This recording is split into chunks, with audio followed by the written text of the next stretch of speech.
నమస్తే. స్థానిక సంస్థల ఎన్నికలపై వైఎస్ జగన్మోహన్ రెడ్డి కీలక వ్యాఖ్యలు చేశారు. స్వేచ్ఛగా విపక్షపాతంగా ఎన్నికలు జరిగితే ప్రజలు కూటమి ప్రభుత్వానికి వ్యతిరేకంగా స్పష్టమైన తీర్పు ఇస్తారని వైఎస్ జగన్మోహన్ రెడ్డి పేర్కొన్నారు. గతంలో స్థానిక ఎన్నికల సందర్భంగా అధికార దుర్వినియోగ దౌర్జన్యాలు ప్రలోభావాలు చూశామని పేర్కొన్నారు. స్థానిక ఎన్నికలకు పార్టీ నాయకులు కార్యకర్తలు ఆషామాషీగా తీసుకోవద్దని జగన్మోహన్ రెడ్డి గారు పార్టీ కార్యకర్తలకు సూచించారు. ఇవి కేవలం గెలుపోటములకు సంబంధించిన ఎన్నికలు కాదని, పార్టీ కార్యకర్తలకు అండగా నిలబడాల్సిన ఎన్నికలని జగన్మోహన్ రెడ్డి పేర్కొన్నారు.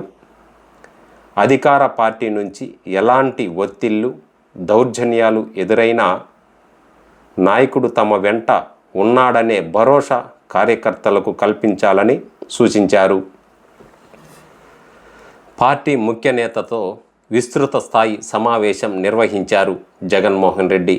తాడేపల్లిలోని వైసీపీ కేంద్ర కార్యాలయంలో జరిగిన ఈ సమావేశానికి పార్టీ రీజనల్ కోఆర్డినేటర్లు, జిల్లా పార్టీ అధ్యక్షులు, మొత్తం 175 అసెంబ్లీ నియోజకవర్గాల సమన్వయకర్తలు, రాష్ట్ర ప్రధాన కార్యదర్శులు, స్టేట్ డిప్యూటీ జనరల్ సెక్రటరీలు హాజరయ్యారు ఈ కార్యక్రమానికి.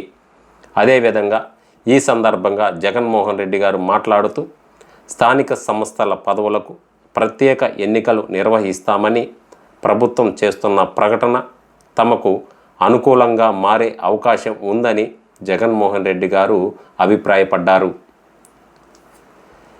Municipal chairman, MPP, ZP chairman, అదేవిధంగా మేయర్ వంటి కీలక పదవులకు బలమైన అభ్యర్థులను ఎంపిక చేయాలని పార్టీ నేతలకు జగన్మోహన్ రెడ్డి గారు సూచించారు.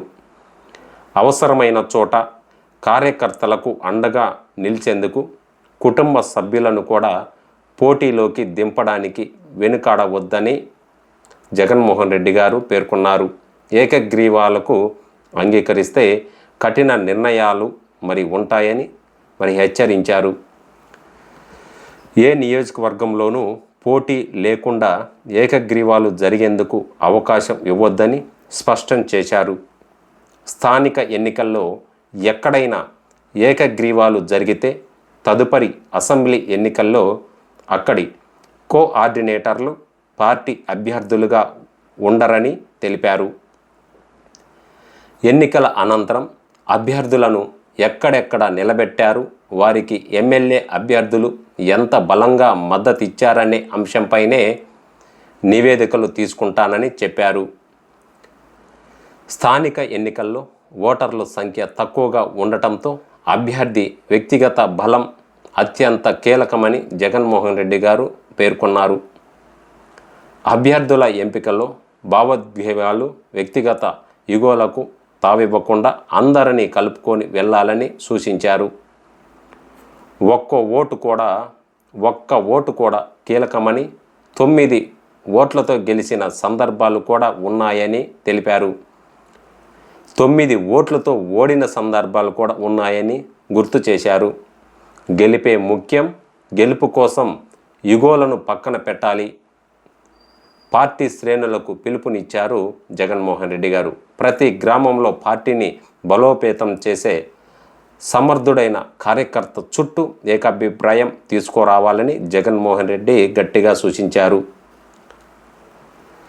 రాబోయే 60 నుంచి 70 రోజులు నాయకులు తమ నియోజకవర్గాలను దాడి వెళ్లకుండా స్థానిక ఎన్నికలపైనే పూర్తి స్థాయిలో దృష్టి పెట్టాలని సూచించారు.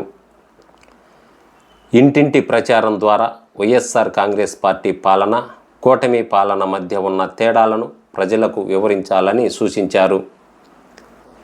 పోలీసు అధికారులు తమ పదవులను దుర్వినియోగం చేయకుండా న్యాయంగా విపక్షపాతంగా వ్యవహరించాలని జగన్మోహన్ రెడ్డి పోలీస్ వ్యవస్థనే కోరారు. కార్యకర్తలను వేధించి లేదా అన్యాయం చేసే అధికారులు మరి వివరాలను కూడా నమోదు చేయాలని పార్టీ నాయకులకు అదేవిధంగా పార్టీ శ్రేణులకు కూడా సూచించారు. చట్టవిరుద్ధంగా వ్యవహరించే అధికారులపై భవిష్యత్తులో చట్ట ప్రకారం చర్యలు తప్పవని హెచ్చరించారు. పోలీసు అధికారులు రాజకీయ ఒత్తిళ్లకు తలగ్గకుండా తటస్థంగా వ్యవహరించాలని కోరారు వైసీపీ అధినేత వైఎస్ జగన్మోహన్ రెడ్డి. సో ఇదండి వీడియో కానీ ఏకగ్రీవాలకు అంగీకరిస్తే వచ్చే ఎన్నికల్లో టిక్కెట్టే ఉండదని వైఎస్ జగన్మోహన్ రెడ్డి చేసిన వ్యాఖ్యలకు మీ యొక్క అభిప్రాయాన్ని కింద కామెంట్ సెక్షన్లో తెలుపుతారని ఆశిస్తున్నానండి. నా పేరు విశ్వరూపాచారి. ప్లీజ్ వీడియోకి లైక్ చేస్తారని ఆశిస్తున్నాను. కుదిరితే సబ్స్క్రైబ్ చేయండి. ఇంకా కుదిరితే మీ యొక్క కామెంట్ అమూల్యమైన సందేహాన్ని కింద కామెంట్ సెక్షన్లో తెలియజేయండి. మరో వీడియోతో మళ్ళీ ముందుకు వస్తాను.